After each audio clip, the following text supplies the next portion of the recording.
Welcome in to episode 14 of Fantasy and Football podcast. As always, we're your hosts, Chris and Colby, here to talk to you about fantasy and football. But we'll start with the football first. Mm-hmm. All right, NFL week 15? 14. It was 14. Yeah. It's 14, week 14. Yep. Is in the books. It's crunch time. Yeah. The witching hour, as they say on NFL Red Zone, where wins become losses and losses become wins. So in the actual NFL, the Browns have been eliminated for 2 weeks, I think. So Yeah. the hour has come and gone for them. Yeah. The Chiefs, though, are in it, baby. Yep. Yeah. We're in trouble. On a positive note for the Browns, Shadur time, baby. Yeah.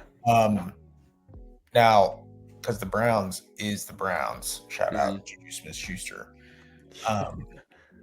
They lost to the Titans on first of all, they let Tony Pollard look like Barry Sanders out there. I know, that was crazy. And then the defense has been the best for the team all year. It's like you go into a game scoring 25 plus against the Titans, you're like chalking that up to a W. But not the Browns. So Tony Pollard was Jim Brown, and then the crazy end of the game fake reverse was supposed to be a real reverse, so he decided to turn around and throw it back anyways, and that's how they lost the game out of the Wildcat. They took Shador off the field. He was cooking. Only rookie quarterback this year to throw for 300 or more yards. The only quarterback in their first 3 starts to have as many yards and touchdowns he does. The only other one in the category with them is Joe Burrow. So, wow. He's going to start the rest of the season. It's official. And I think this is a weak quarterback class. They've got a lot of picks next year, including 2 first-round picks. So they can really do a lot to continue to build the team out and not waste that on a quarterback where you're pretty much going to be back to square one. Shador was a 5th-round pick, so he's going to be cheap for a while. Yeah. So you might, I mean.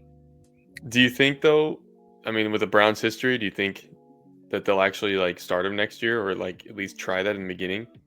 I think unless he goes like Sam Darnold at the Jets and is seeing ghosts, I don't think even if he plays not like he did, I don't even expect him to play like he did this past week moving forward. It'd be great if he does, but even if he still just maintains a level of he shows you some wow plays mixed in with some bad plays, he definitely has. I think he already has earned, but will earn for sure at that point. Yeah.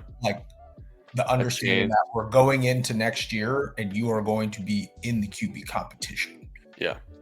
Because he wasn't for most of the year. I know. Well, really at all until injuries forced him to be. Yeah. It's crazy. Exactly. So that's where they're at. Yeah, man, the Chiefs. Not looking good. We technically still have a chance. I think it's eliminated 11% or something. Yeah. We have to win out 100%, and then we need some teams to lose. The Colts might not win a game, which Phillip Rivers is insane that they signed him. Okay, tangent. Did you hear the story about him as the high school coach and everything? Because they brought him in because Shane Steichen was but he's been running the system with his high school. And it's but he hasn't played football in 5 years. In 5 years? Yeah.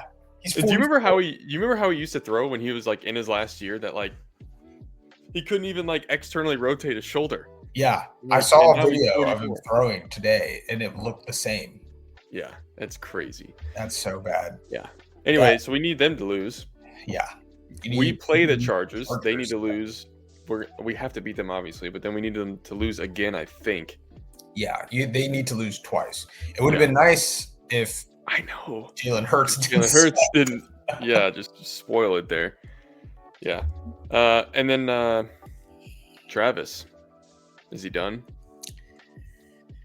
Honestly, Go ahead. like he had a good numbers year, but this year more than ever, he, like we just talked about before we went live, he looks like a dude who just can't.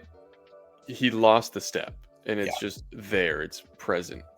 Yeah. And he has flashes where he looks like his old self, but then he has those moments where he drops it, and it's like, dang. Yeah. I think he's at a point where, I mean, obviously, he's not the athlete nor had the sort of impact in career as LeBron, but just for Right.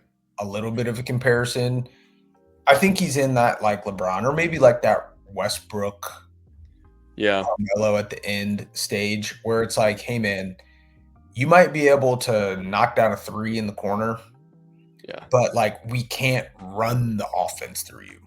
Yeah. And I True. think, and to be honest, I mean, Andy Reid is a Hall of Fame coach. Yeah. And I don't think it's like we figured that out and he doesn't know that. Yeah. So, but I think the problem is the injury, well, kind of the injuries, but then like Rashee Rice being suspended, Xavier Worthy still being like young and maybe not like Yeah. exactly what they thought they would get with him, but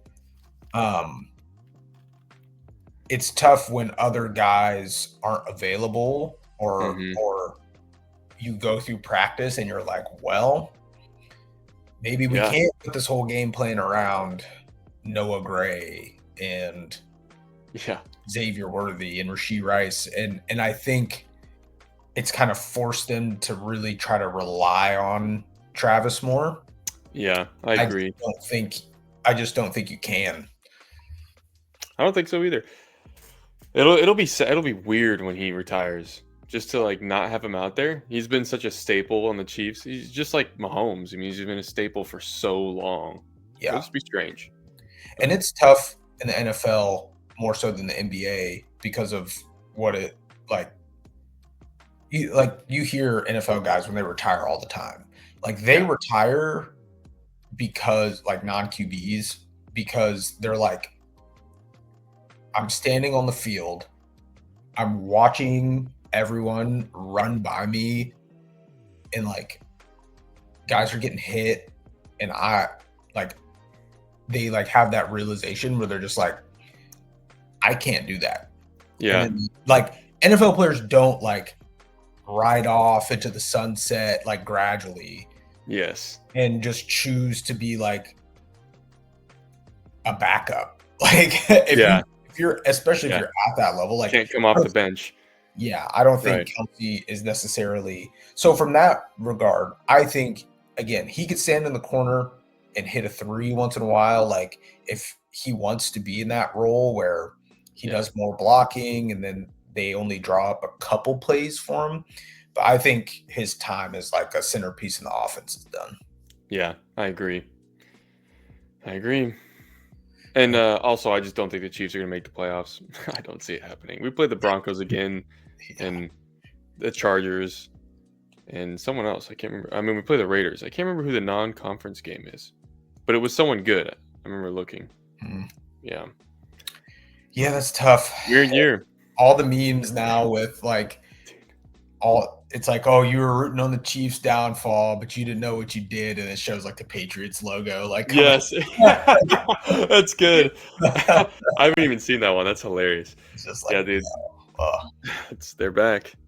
They're back. I can't believe that. Special news. A little more college football for all you college football freaks. College football playoff is set. Oh yeah. Ohio State lost to Indiana, which, whatever. Drop down to number 2, still get a bye. And then Tulane and James Madison get it. Yeah. I'm rooting for both of them. Me too. But they're probably going to get absolutely destroyed. Yes. So, right. And then all the Notre Dame fans are going to go even more crazy. They're all going to be like, we're going to boycott the CFP and not watch it. And then they're going to have like a record number of people watching. But you're right. I bet you're right, actually, because I mean, who's not going to want to see that underdog story of James Madison and Tulane? Yeah. Yeah. All right. Moving on to GM of the year. Mm-hmm. Did you have anybody? I thought about sitting Travis Kelce this week, and I thought about sitting Justin Jefferson this week. Didn't have anyone else to put in. You still could have sat them, actually. That's true. Just sat them. Yeah. No, I did not do anything. I've done it before. That's true. I played you, actually. Against me. That was nice. That's probably why I made the playoffs. Well, wait, yeah. We all made the That's okay. Hey, you got a puncher's chance. That's right. Any given Sunday here. No, I didn't have anyone crazy. I mean, guys that are backups or like handcuffs, things like that I picked up that then played well, but everyone kind of expected them to because they were in the handcuff position. I will say in our league that we're in, I joined the 200 club and scored over 200 points this week. Got a 100%. Attaboy. On the sleeper start-sit accuracy. Nice. I was playing my wife. So, nice. Perfect. Boys in the doghouse. Keep it on the couch. That's right. But we got that W, okay? That's what matters. Can't take that from me. Mm-hmm.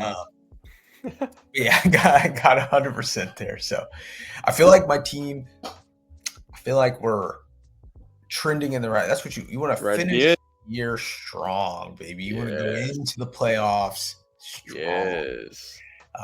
Which is good. And this year, I mean, there's a lot of teams that are finding themselves in precarious positions where, like, hopefully now at the end of this year, especially by the championship, most guys, even on the good teams, will be playing, hopefully. Yeah. True. Not sitting, because that always bites somebody. Right. All right. Next segment, win, lose, or Bush League. How'd you do this week? Our league, I lost. I'm the second worst in the league. Does everyone make the playoffs in this league? Is it a full? All right. Guess what? I made the playoffs. Whoa. Sick, dude. Yeah. I'm 7th seed out of 8. In my work league, I won that huge game. I actually partly because he had Mahomes as his quarterback. Oh, wow. But I had Butker, and he almost fucked me. Well, yeah. So I won that, and not only that, the other person that had to lose that was tied with me also lost. So I made the 4-team playoff, and now this week, and it's a 2-week. It's a 2-week per matchup playoffs. Yeah. Okay. I personally don't like those that much, but it is what it is. And I play my boss, so I gotta win. Nice. Yeah, you definitely gotta beat them. Yeah. That's how ESPN public leagues do that in the fantasy playoffs. Yeah. So they it's a weird thing. Yeah. 2 weeks worth of scores. Right. Then you have 400 points. At least in ours we will because of our stupid scoring. Okay, and then in the friend league, I got absolutely smacked by my older brother, Skyler. I don't know why. You know I clarified his status. Yeah, I lost by 50. Yeah. Dude, I scored 90 and he scored 160. Jeez. And but it's a 10-person league and 8 people make the playoffs, and I slipped in there in the 7th seed. And our current last place, they're tied. So they play each other this next week as a consolation to see who gets dead last, and the loser has to run a beer mile. The beer mile. I was going to say, this is looking forward to that. The punishment. Yeah. Yeah. Have you ever had anyone go back-to-back, seasons having to do that? No. The first year we started, it was the year I got last. Okay. So we've only been this will be the 3rd year, and last year Michael got last. Yeah. Okay. His brother's up for last now.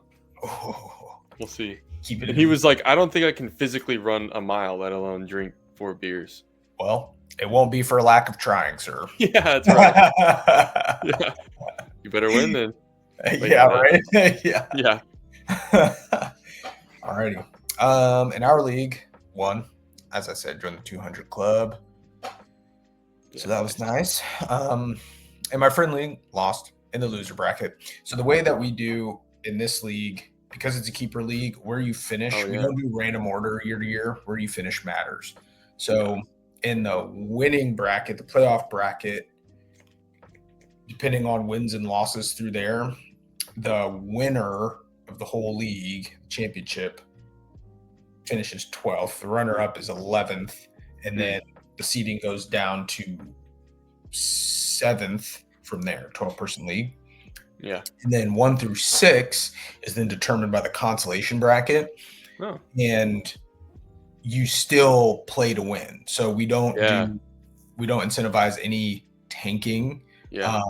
And so if you win the consolation bracket, then that's seeded in opposite direction from 1 to 6. Yeah. Now, it is a little tricky because, we've numberized and gone analytics into fantasy football because it's so popular now. And so it still kind of incentivizes tanking because we all have figured out that you actually really kind of don't want to be first or second or third. You want to be in the middle anyways. That's true. So I'm in a pretty good spot. I won't lie. Hey, nice. Sucks. All right. Yeah. And I'm already I think I'm projected to lose by 10 going into the week. So if I lose, then I'll go to play whoever else loses in the consolation bracket in the first round to play for last place. Ooh. And if you get last place, you get 6th, which is perfect. Nice. Perfect place to draft. So that's it. Now, what everyone's tuned in for. To figure out if I won my family league and got into the playoffs. Now, going into last week, I was projected to score 130 points. Oh, no. But my opponent was projected to score 117. Let me guess. I was feeling pretty good about it. Yeah. Now, the day starts, and Baker Mayfield, my QB, there's an interception. I'm like, well, maybe he can really get us back in it. He only finishes with 11 points. Yeah. Not great. No. And then I'm like, I'm kind of between a rock and a hard place with guys that I have out this week. So I had to start Brian Thomas Jr. We all know how that went. Yeah. And I'm like, but Burrow's back, high leverage game. Maybe Jamar Chase will have a vintage Jamar Chase game. And then red zone cuts to the game, blizzard. So yeah. So he had a vintage 10-point game. Yeah. Now we're getting down to the brass tacks here. Okay. Bucky Irving's back and healthy. He's running all over the field. I'm like, you know what? He had a touchdown. Didn't have the most amazing game, but 16 points. I'm like, I'll take it. Whatever we can get. Solid. Javonte Williams, same thing in Dallas. Kind of his typical 15 points. I'm like, we counting on that. Then I started we have 2 flex spots. I started 2 running backs, which I don't know if you guys know, but in a PPR league, when you have 2 flex spots, starting 4 running backs, ain't advisable. Yeah. But your boy over here had no choice. So I started Devin Neal, the backup running back for New Orleans, and Travis Etienne. Now, both of those young men reached down there and pulled me up from the depths. Really? Devin Neal finished with 15. Ooh. And Etienne had 2 touchdowns and finished with 20. Wow. Now, my kicker and my defense have been doing good all year, so they hit pretty well, too, for me. Nice. So I was projected 132, and finished with 135 thanks to our positions. Yeah, nice.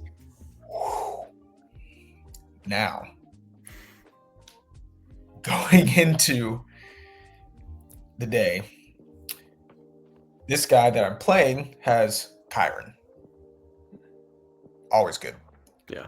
So he scores a bunch of points. Mm-hmm. One little beat of sweat. He's also got David Montgomery, who is the bane of my existence as a Jahmyr Gibbs owner in a lot of leagues. Yes.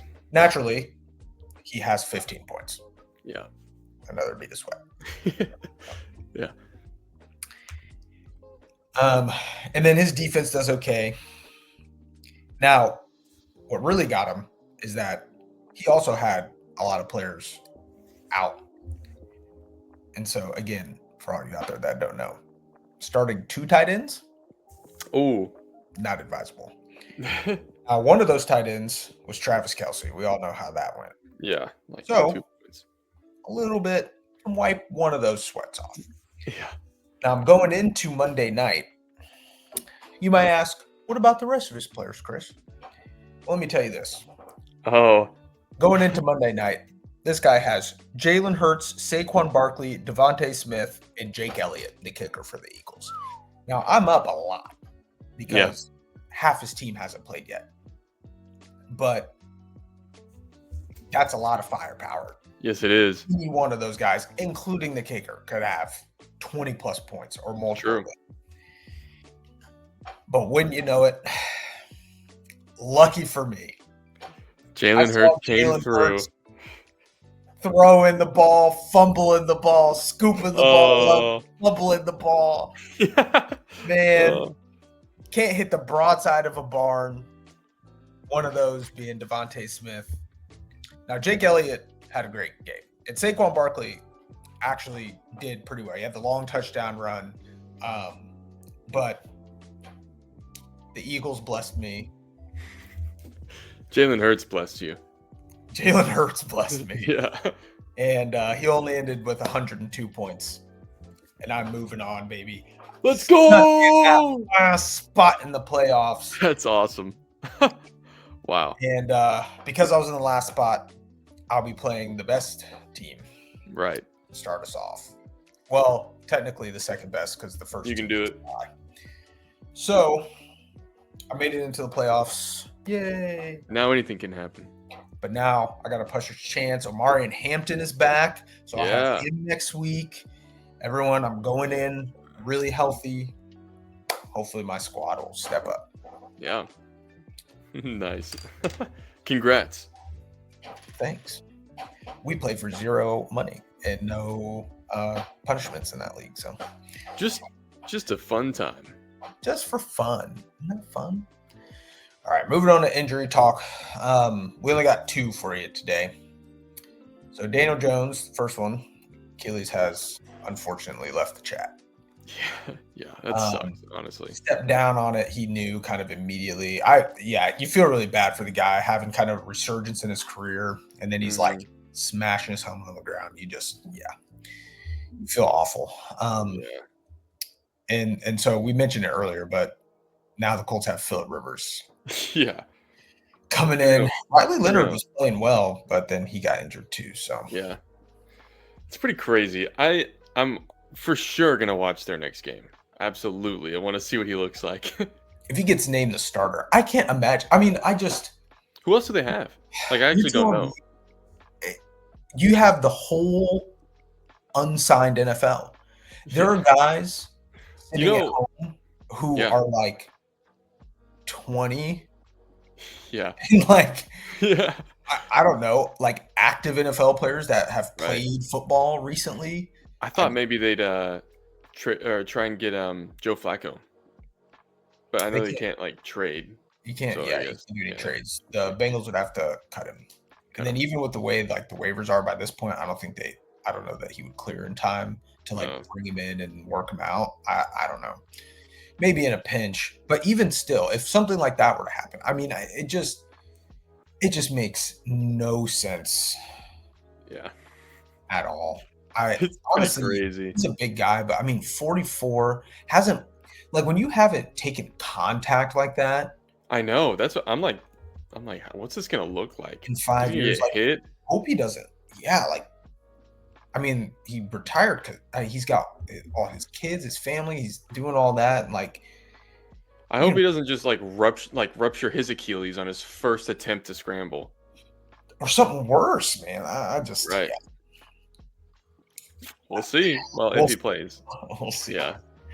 Oh, we'll see. I to be honest with you, if I had to bet, I would bet that he doesn't play. Yeah. I wonder if there's any like Vegas odds on that.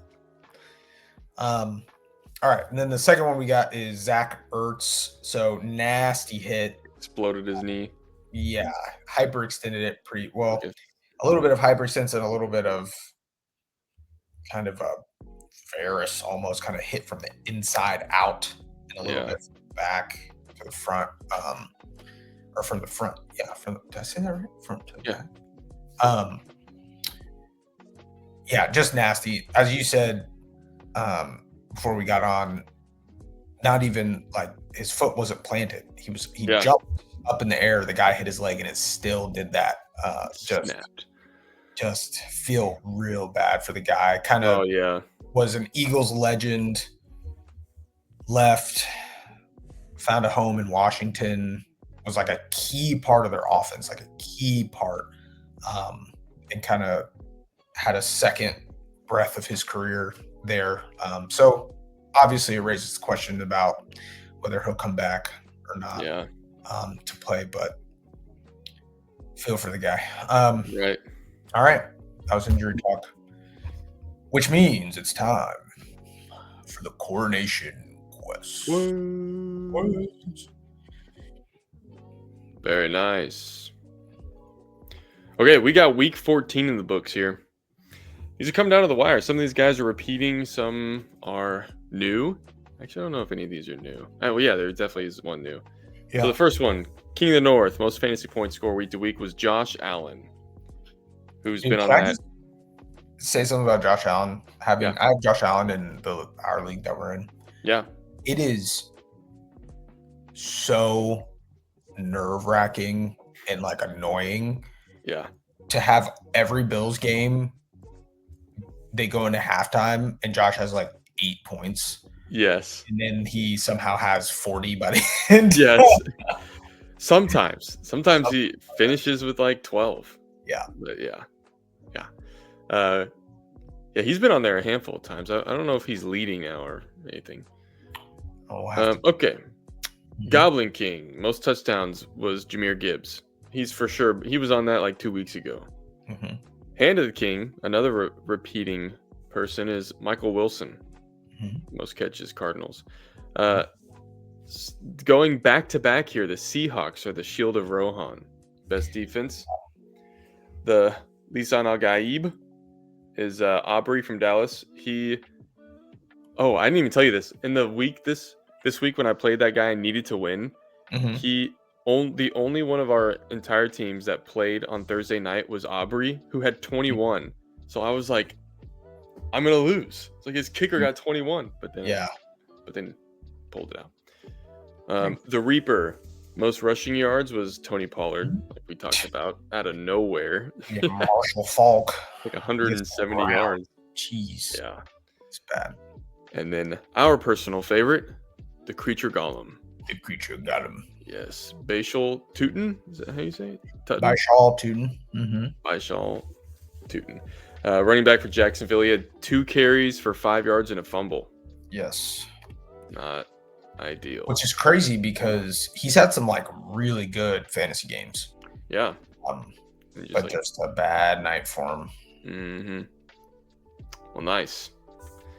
We're coming down to the wire on this thing. We only have a few more weeks. The enemy found him first. Princess.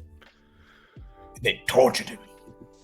The only words they could discern were do Shire and Precious in Gollum's voice. Precious. That's it. That's all I got. All right. Good job. Yeah. All right. I'm usually pretty good at that, but I'm tired, my boy. I'm tired. So Precious. I don't know. that's okay. So with this being the last week of the fantasy regular season, next You're right. week we will tally these. Yes. And have the official coronation ceremony. Yes. Amazing. I'm excited for that. Yeah, that'll be good. I can't wait till we get them all on the podcast to like have them get their stuff and we give it to them live and they're on the podcast. By the way, you were supposed to call Puka Nakua. Did you? Right. Well, he said he'd get back to me. I left him a voicemail. He's busy. Voicemail? Okay. All right. I mean, We'll have to follow up with him again. Okay. Yeah. All right. That was coronation quest. Coronation quest. Nice. Well, you know what time it is. You know what time it is, everybody. It's the time of the show where we transition from talking about fantasy to then go into the complete other side. We're talking about fantasy now. Let's go. Specifically, today we're going to talk about adaptations. So that's a big word for Elmo. That's a big word. When books become popular enough, a lot of times they get a chance to get optioned for a show or a movie. Once that like green light happens, sometimes it becomes like out of control from the creator, but then goes to all the different processes to show up onto the screen. I'm sure like you and I can both think of examples like where fantasy or sci-fi books have been like horribly adapted to the screen, had like no faith to the source material, but we can also think of some that were fantastic, for sure, surprisingly faithful, or just like took its own interpretation and was really good. So I'm going to ask you a list of questions we're going to talk about before we get into like specific examples. Do you prefer an adaptation to be as faithful as possible to the books? Like specifically when it's like from a book. I would say no. Generally, it's not like the most important thing that it's super faithful. I do think what I really think is more important is that because movies in particular are limited, just with the time that they can run. If they're going to exclude something, it shouldn't take away too much from the plot. Yeah. Otherwise, I think you can make there can be good sort of creative differences, but I think if it starts to change too much of the plot, or it's just like in more rare cases, it's like if you just leave out like straight up a main character, like that kind of stuff, is just like, okay, what are we doing? Yes. Yeah. Right. Which sometimes happens. I can think of a very classic example of that. Yes. Yeah, no, I agree with you. I like it. I think I like it when it's faithful because then I'm like, that's like the book. But like, and it irks me when they change things here's what makes me mad. When they change things that had no impact on the story, and it's just like, they just changed it because they thought this would like sell better to the market. Or like, I'm like, but you didn't need to do that. And you're pissing off everyone like me for some like demographic that they want to reach. Yeah. But that's the only time it really bothers me. Or like you said, when there's a major change, but I think that would bother most people. Yeah. But yeah, I'm not like too worried about it being extremely faithful because they do have to make a lot of changes to take it from a book to a screen. Here's another question. Let's say one of your favorite series or books or something, you find out it gets announced that it's getting adapted to a movie or a show. Is your initial reaction to be excited about that or to be fearful that they're not going to do it justice? It's excited. I definitely, some people could describe me as a pessimistic person. I would never. I'm just a realist. But this is one thing that I generally actually react very positively to. I get excited. I don't know. Part of it is that I think it's a combination of things. It's like I cannot stand understand. I hate how like social media communities and really just, I mean, there's not a ton of communities for like certain books or authors or movies or whatever that aren't online, but like the communities for these is just full of like disagreement. Like no Yes. matter what, people are Yes. always unhappy about it. It's Like so true. they can't like it's like, oh, they casted this guy instead of this guy. And it's Yes. like, oh Yeah. my God, they haven't even read the script. And it's Yes. like you see a million videos of people just like, this is wrong. They should have cast this person because you fucking know. Like, Yeah. you should have cast this person and now it's going to be terrible. And it's like, how are you a fan? I think we've talked about this with Star Wars before. It's like, Yeah. how are you such a big fan of something and you can't literally enjoy I know. about it that they That's made? why I'm like, this is your thing. And it's like it doesn't Just have to try. be, but you can't like just enjoy it. Like Yeah. have it. It's entertainment. Let it Yes. entertain you. Yeah. It's not. No, I totally agree. The Like, casting thing for sure. That's a huge thing that is so annoying in fandoms. yeah. And it's like, you know what else pisses me off is when they're like, he doesn't even look like how they describe it. I'm like, dude, first off, like, how many movies have you seen where you watch it and then later you're like, oh, that was that actor? I wouldn't have even known. It doesn't even look like him. I'm like, yeah, no shit. Yeah. There's entire industries of costume and design and prosthetics and all that kind of stuff. Yeah. Like, not even, it's just like, yeah, that's one that's like, doesn't even look like him. Like, all right. Yeah. It drives me crazy. And so I really genuinely go into it thinking I'm gonna like it. Yeah. And it takes a lot for me not to like it. Like Rings of Power, Yeah. people hate on that show so Yeah. much. Oh, yeah. And I didn't really know what to expect going into it. I loved it. The only like example I can really, and I know we'll get into some examples later, but really the only example I can think of like off the top of my head that I Mhm. genuinely thought was hot, steamy Yeah. garbage from like a CGI sort of acting sort of way. But then there's like a cult following of this movie that people love is Clash of the Titans. I'll be honest, I haven't even seen that. Brother, you ain't missing much. Yeah. Literally, like I went and saw it at the movie theater and I walked out. It's the only time I've ever walked out of a movie in the movie theater. Wow. And it was when they show Zeus and like some of the other gods. Yeah. And Zeus is played by Liam Neeson. Okay. And he's got like this like terrible, totally non-natural looking like flowing hair. Oh, yeah. And like beard. And their armor is supposed to be like they're wearing armor and it's supposed to be like glistening. Yeah. And it's like the worst glistening effect.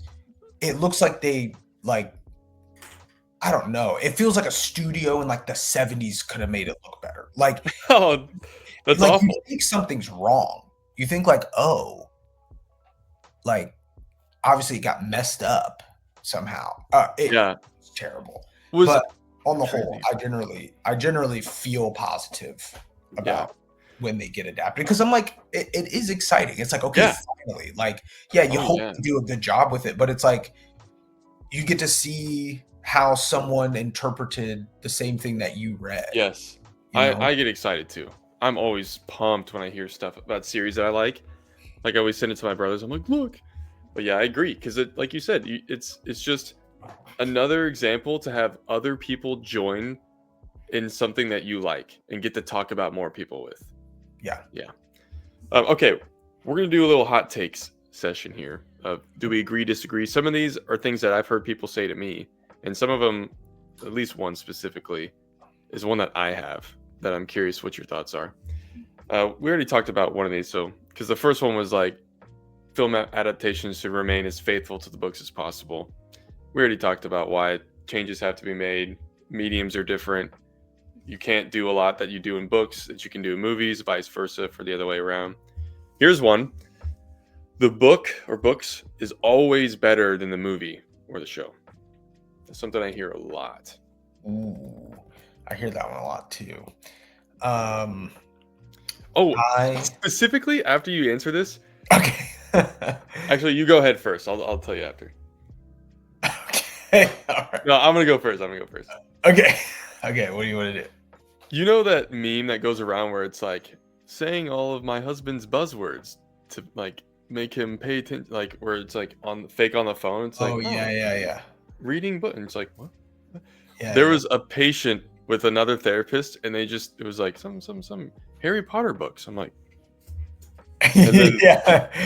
And this patient, she said something like, I've never been so like, don't say anything, Colby. She was like, a lot of my friends gave me a lot of crap because I've seen the Harry Potter movies, but I refuse to read the books because like, I love the movies. Like, why would I waste my time reading something that's going to take me 3 weeks when I can watch the same thing in 2 hours? And I just want to be like, there's so much more substance. You don't know what you're missing out on. Yeah. Like, if you like those movies, imagine that expanded. It's Right. just as good expanded. Yeah. So you probably know how I feel about this take. Okay. All right. So I would say you agree. Yeah. Okay. Well, I can't because I can't. Hold on. Did you asked number 2? Yeah, because number 1 we already talked about. Tripping.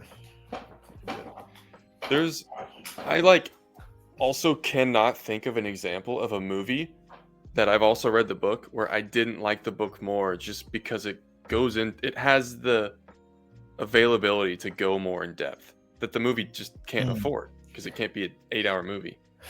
Right. Yeah.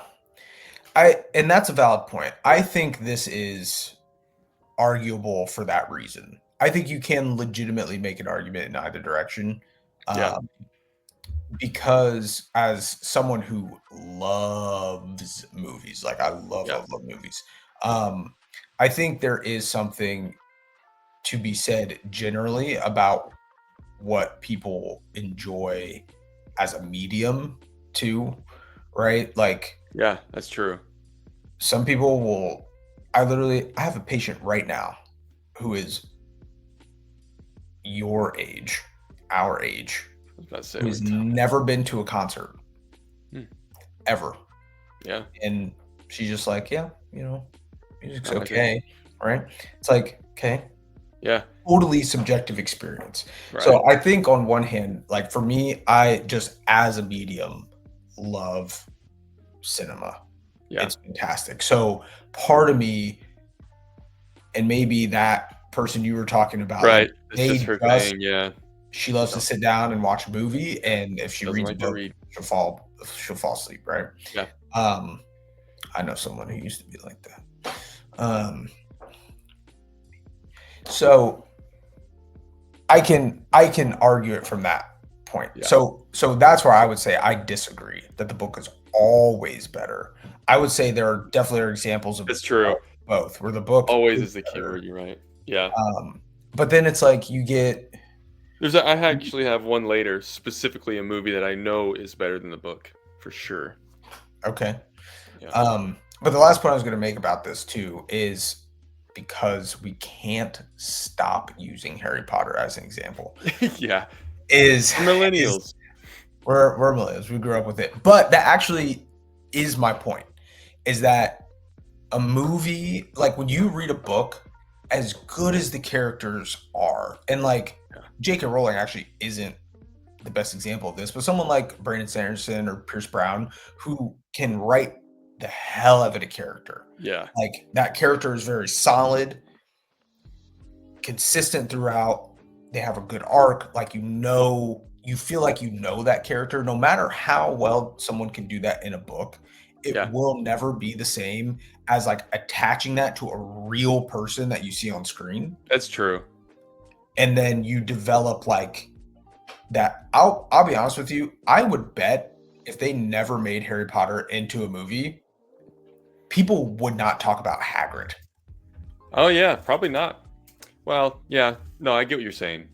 You, That is like true. Actually, he's the not like, as like a heavily in the books as he is in the movies. and I bet the number of people that would say like if you did That's true. He's the so thing where it's lovable like on the screen. you pull 100 people who their favorite Harry Potter character is. Like if it was just books, I bet Yeah, a way smaller percentage of people would say Hagrid than do that's a now. really good point because they made him lovable on the screen. Mhm. Yeah. Yeah, that's a So, good point. there's an element of that too that I think you Yeah, get through a movie where, and that kind of bleeds back into what we were saying before too, because then they do like a new one yeah, you're right. as generations pass, and then people get Get really pissed. upset about it. It's not what the old Hagrid looked like. It's like, Yeah. yeah, it's a chance to reinterpret. Yeah, Yeah. Because they'd be mad if it's new, and they're mad if you just make a copy. It's like, well, if you yeah, just make a copy, why would you do it? It's just like, it's so true. Yeah, that actually bleeds into this next one because I'll be honest, this one came up because of the Harry Potter show. Mhm. If the director of the movie or the showrunner of the show hasn't read the books, then they shouldn't be the ones to adapt it. Because if you haven't heard, the showrunner for the show Yeah. has not read the books. Yeah. Um, I initially had a strong opinion about this that I've backed up on. I at first and I was like, bet it was agree 100%. yeah, I was like, don't let him do it. It makes me nervous. But then there's so many people involved, people that probably love the entity, doesn't not just Harry Potter, anything, so much that they would be willing to like be like, yeah, we need to fix this and this and this. Mhm. But that doesn't always happen. I mean, you No. look at like what happened with Henry Cavill Yeah. with The Witcher. Yeah. Like he quit that show because they weren't being faithful to the source. Yep. Yeah. So, No, I would say I probably actually am where you are with that. I generally agree when it comes to fantasy and sci-fi in general, because like Harry Potter, I can almost understand the issue you run into with Harry Potter is that there's so many books. yes, that's But true. when you think about like the three, what is the books with Katniss and all that? Oh, Hunger Games. So if you look at like the first three Hunger Games, like not Yeah. big books, they're YA, right? Harry Potter Yeah. kind of falls in there. So if you have a YA book that's otherwise like nothing complex is really going on, you could Yeah. probably guess the plot, as you Yeah. read along. It's meant to be easy to follow. Yeah. And also it's like a shorter series again where Harry Potter might not fit, but something like that does. Yeah. Yeah. Then I think it matters a lot less. And I like you agree. said, those also tend to be cultural like phenomenons that Yes. someone they're working with, whoever, they may not be actually doing the script or Yeah. whatever it is. So That's a I good think in point. those cases it matters less. But in the case of like if they adapt Like Stormlight Stormlight, Archive. Yeah. Oh, that's You what I was thinking about. you have to Yeah, you're right. Because a know what I tiny mean? detail in the first episode could matter in the last episode. So Yes. you But, have like to have it right. if you don't go into it with like an understanding of like the depth of these characters Yeah. and like what's going on, Game of Thrones, same kind of thing. Yeah. Like there's And no we saw what way. happened there. Yeah, well, yeah, But that was a unique circumstance. it was. Yeah. But I think I generally agree. Yeah. Okay. This next one is my hot take. I don't know Okay. if it's a hot take. This is my take.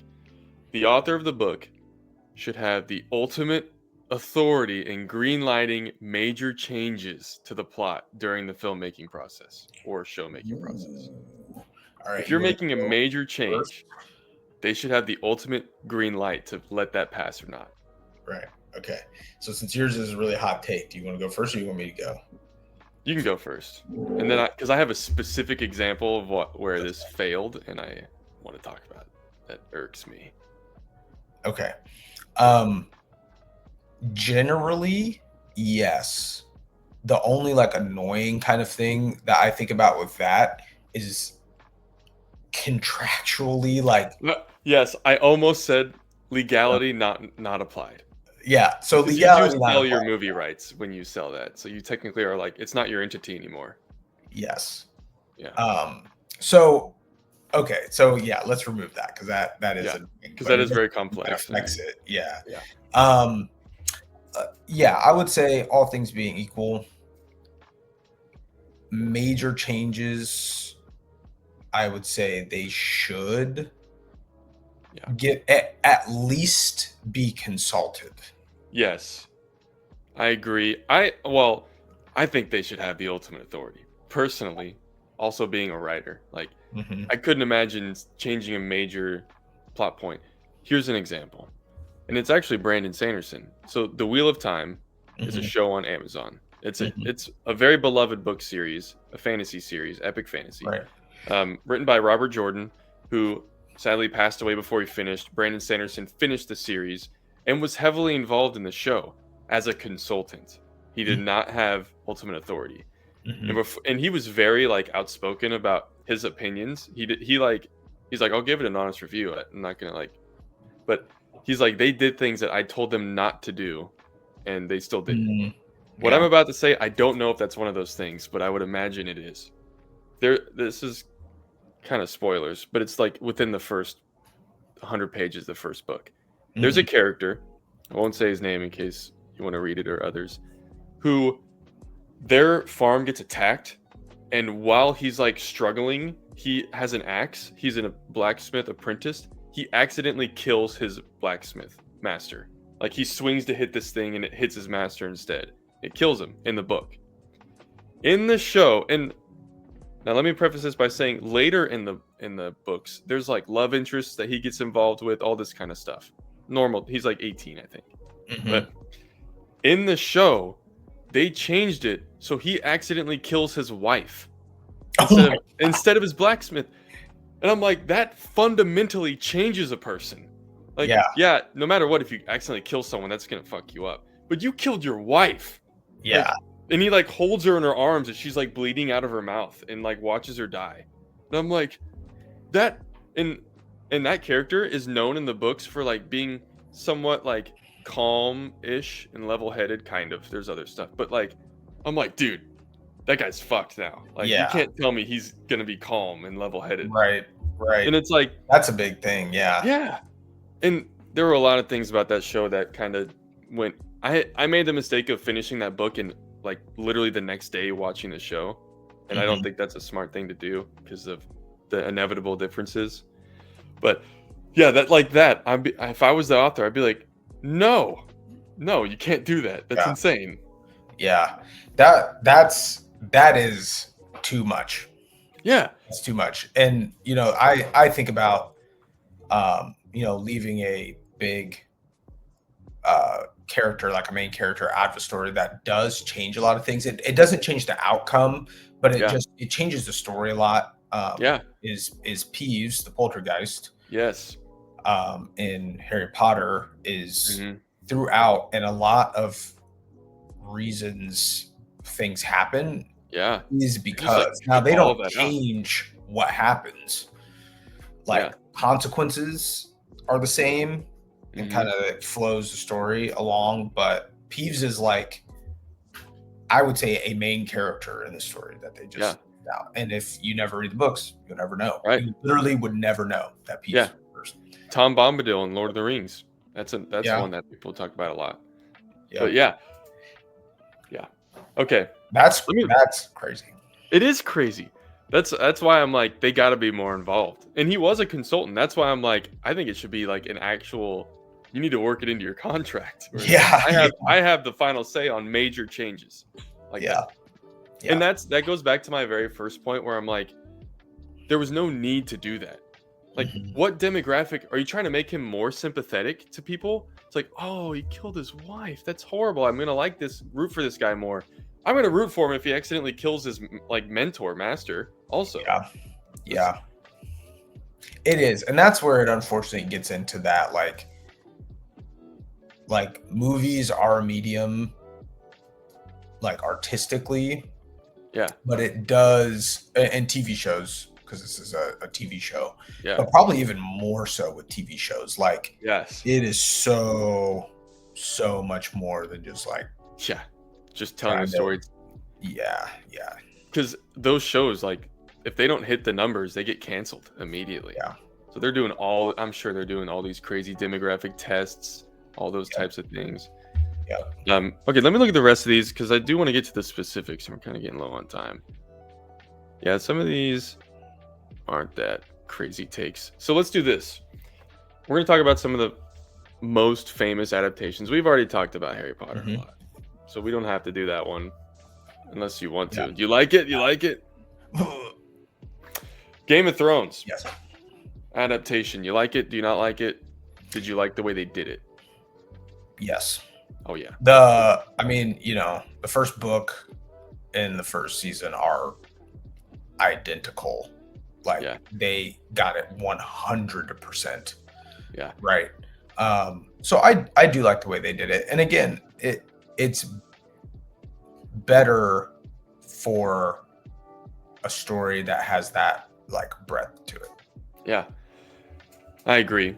And we don't even need to go into like how it ended because they outpaced the books, so they ran out of source material. But I loved it. This is actually interesting because these first, Game of Thrones, and then Lord of the Rings is the next one, and Dune is after that. Which 3 are like probably the most notorious for being faithful to the books. Yeah. So Lord of the Rings, all time, obviously. all time. The movies can stand. Yeah. If someone would have come along and been like, oh, this was one of those weird cases where they actually wrote the book from the movie, or like something made up, I'd believe you. Yeah.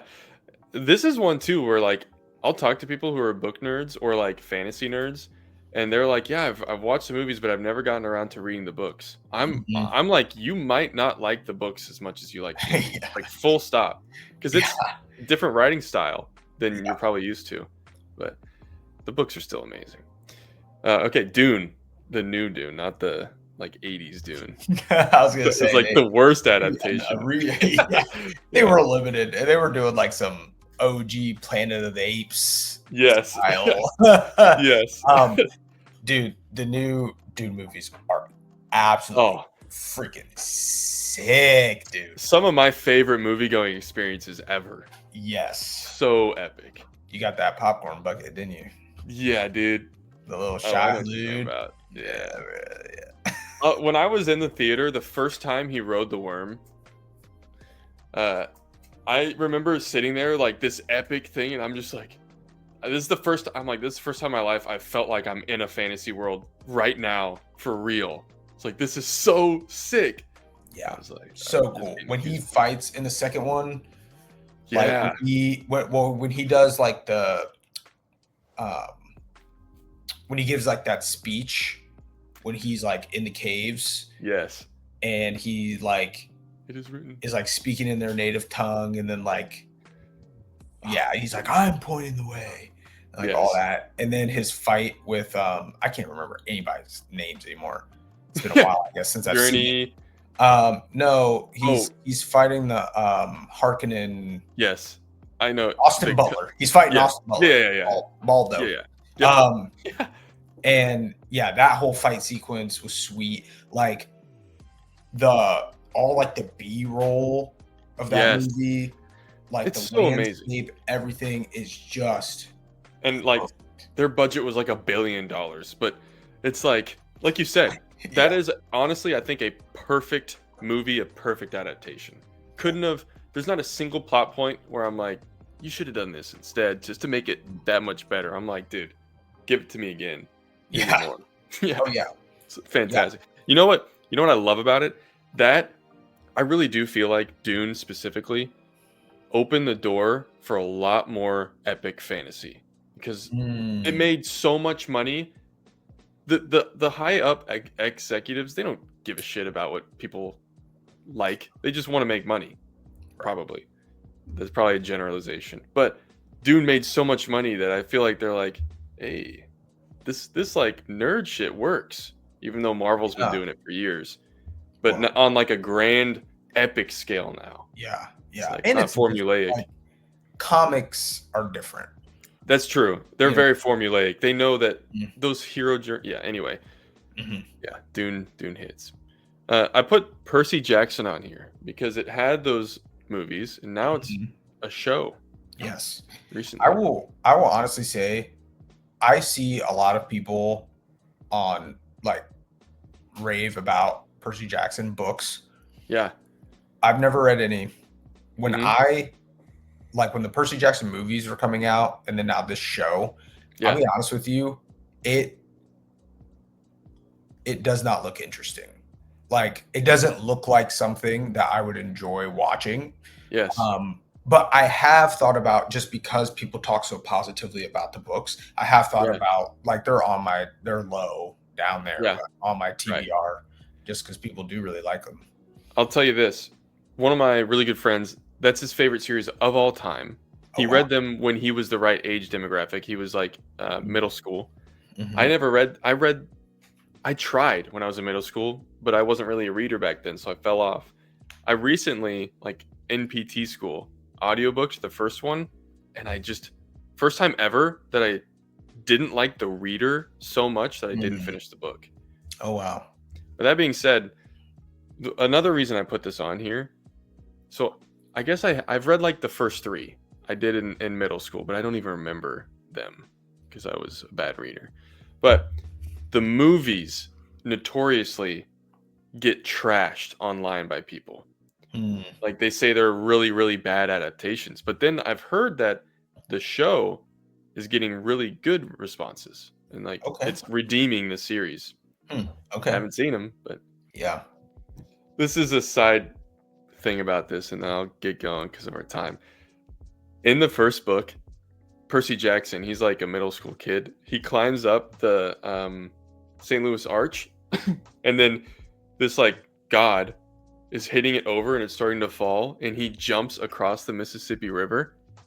And if you've ever been to the St. Louis Arch, it is not even close. Like, it's technically close, but like not even close. So he gets a lot of shit for that, because readers can't let it go. Can't let it go. Like, that's not. I have been to the St. Louis Arch. Yeah, were we there together? With you. Yeah, that's right. Hey, that's right.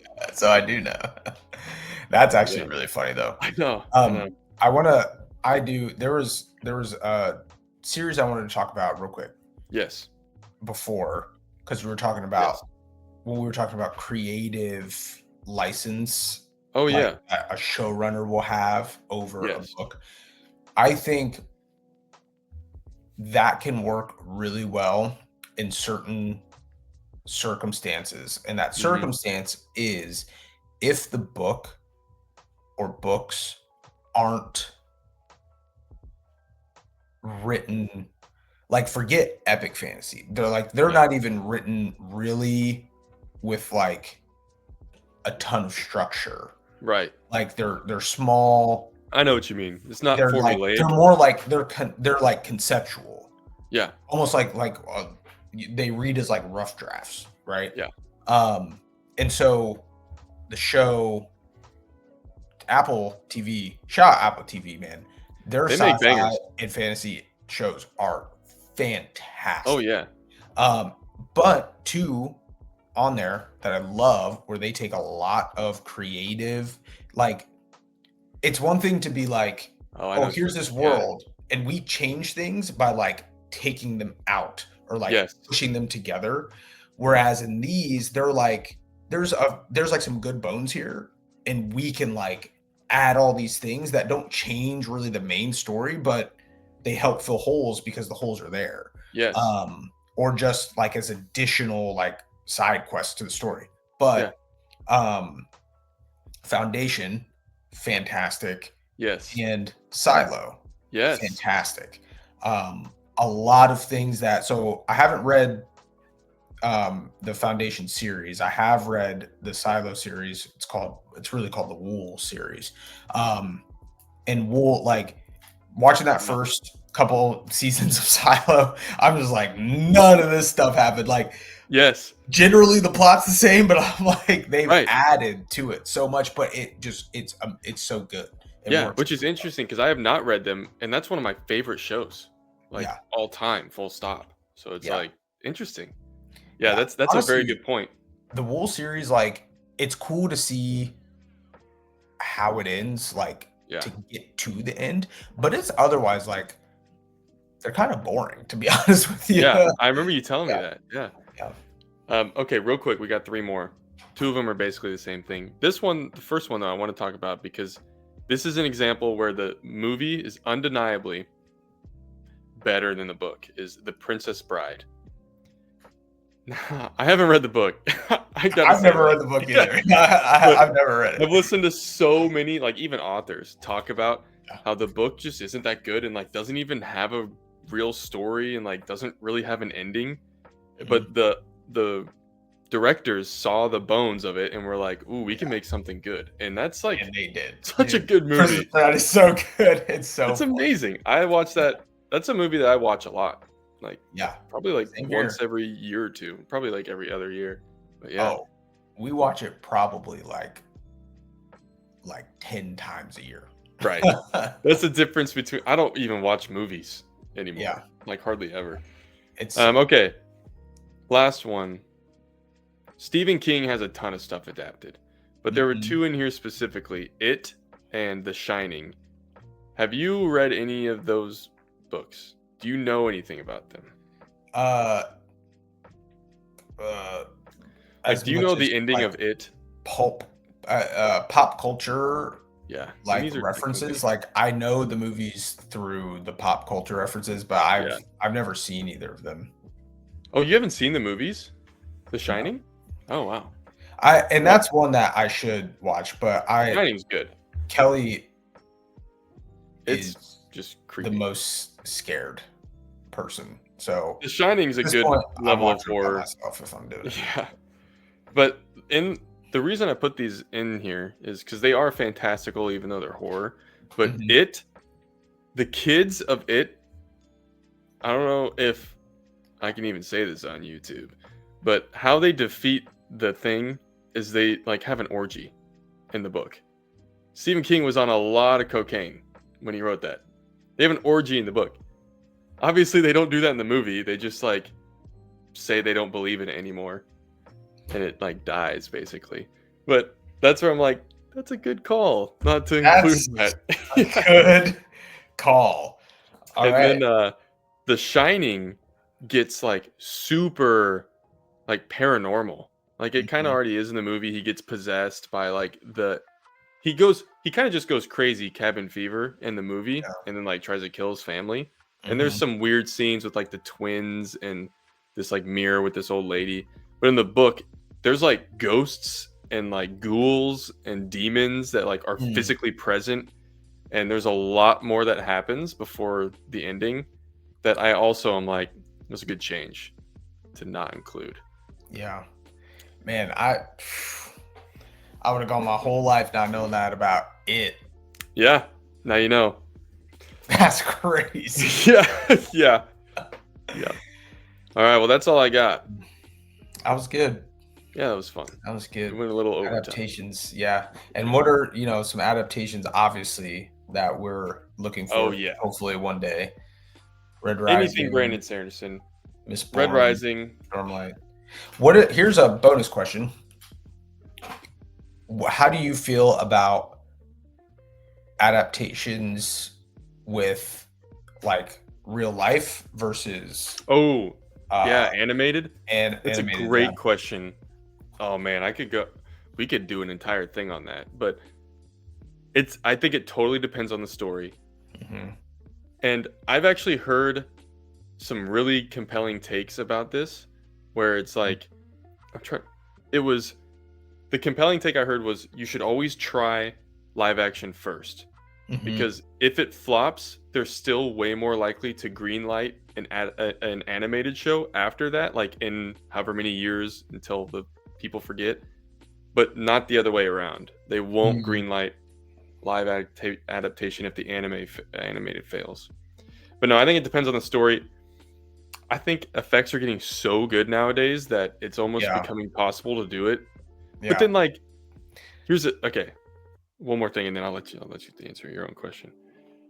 In Red Rising specifically, I Yeah. want that adapted so bad, and Yeah. I would love to see it live action. Yes. But when golds fight, they are swinging at full speed, 7 swings per second. Right. It's like, how do you show that? Is that something that you adapt and change? Or how do Yeah. you show that in live action? Animation, you can do that, but Yeah. not necessarily live. Not necessarily live. And I will say, with effects being so good, it's like this weird phenomenon where I don't necessarily subscribe to it all the way, like the conspiracy theory more or less, where it's like animation techniques get better, but then the quality somehow is like worse. Like Yeah, they show, like people will show like like the old CGI was better. CGI, Yes. but then like it looks better than like the new CGI, even though Yeah. new CGI like makes it look more real. I don't know. So Yeah. I would say like Dune, a movie like Dune does well. And like I have a buddy who works kind of more or less in the industry of like producing and shooting things. And Oh yeah.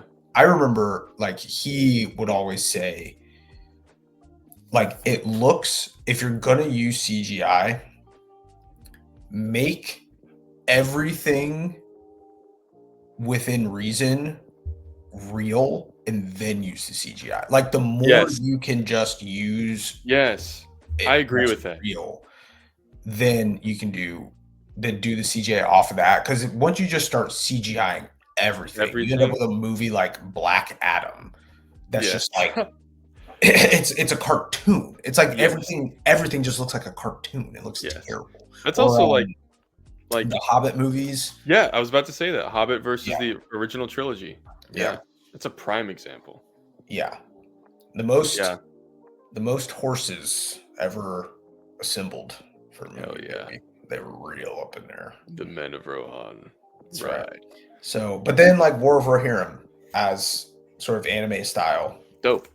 fantastic. So Yeah. I think in certain instances, I know a lot of people want Mistborn to be animated Yes. because they think magic would just look better. I don't think you've never seen Attack on Titan. It's an anime, but I hear a lot they want it like that style. And I've watched Attack on Titan. I'm like, that would be sick. That would look very cool. Yeah. Yeah. It'd be cool. All right. All right, everybody. A little extra. Little bonus. Next week, we'll show you Kobe's feet. Hey, but you got to pay. It's on our Patreon. Oh, yeah. All right. All right. We're Till out. next week. Till next week. Thanks for Playoffs. See if we're still in. Yeah. We'll either be real up here or real down here. Yeah. We're going to be like, welcome back to episode. I'll be like, yeah, I don't care. All right, everybody. See you next time. All right. Peace out.